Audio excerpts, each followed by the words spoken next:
What's up, guys? So I have this 2008 Honda Civic, and the problem that I'm having is the windows do not roll down. Okay, none of the windows roll down. I got it checked out, diagnosed. It is not the master switch. Okay, it is not each individual window motors. We ruled it to be the entire fuse block. So I'm going to show you today how to replace the fuse block on a Honda Civic. Let's get started. As you can see, the first thing you need to do is you need to give yourself some room. So remove the plastic cover from here and remove the plastic cover from here. You may have some screws somewhere here which are small Phillips that you may have to remove. This will open up your fuse block right there, the entire thing. And this is what it looks like. But of course, before you get to disconnecting anything, be sure to disconnect the negative battery cable from the battery to isolate the battery from this problem. Make sure there's no shorts or anything that results from having the battery connected, right? So let's get going. This is what the fuse block looks like, okay? So our job is going to be to disconnect 1, 2, 3, 4, 5, 6, 7, 6 connectors in the front and about 3, 4, 5, 6, 7, 8 connectors in the back, okay?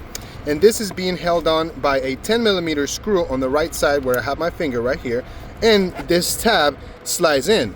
And the tab that slides in I'm talking about is up there. See that?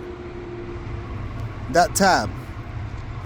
Alright, so with that tab, what you need to do is you need to press in on this, okay? Or just use your fingers and press in and pull down. So you'll see what I'm talking about. Alright, so let's get started, right? Okay, so let's go ahead and disconnect all the wires. I'm going to show you how to do it.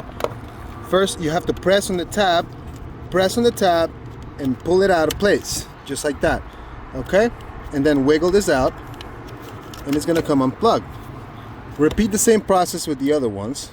Push on this tab, lift this up, wiggle the connector out of here. Do the same thing with the top one. You can mark them if you want, but they're kind of one size fits each individual one, so you don't have to worry about making a mistake here. Take this out of the way. All right, got it right here. And now we're gonna remove those top ones, okay? I'm gonna fast forward real quick. Let's do it.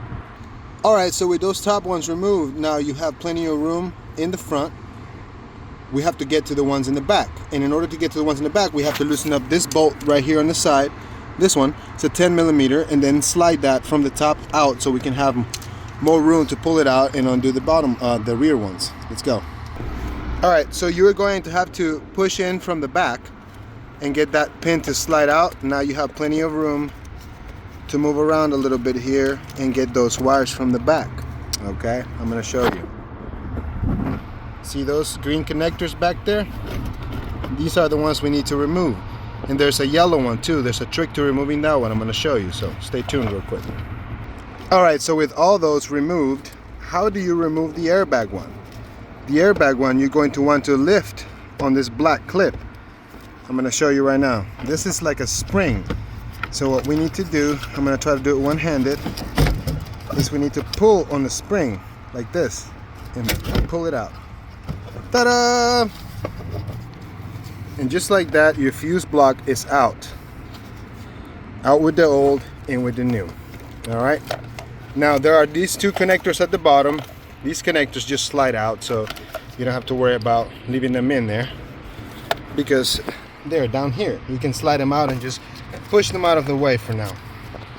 The next step is to transfer all the working fuses from the old one to the new one. So go line by line. As you can see, there's a couple missing right here. Line by line, put them all in and replace the fuse block in reverse order. There you go, guys. That's how you do it.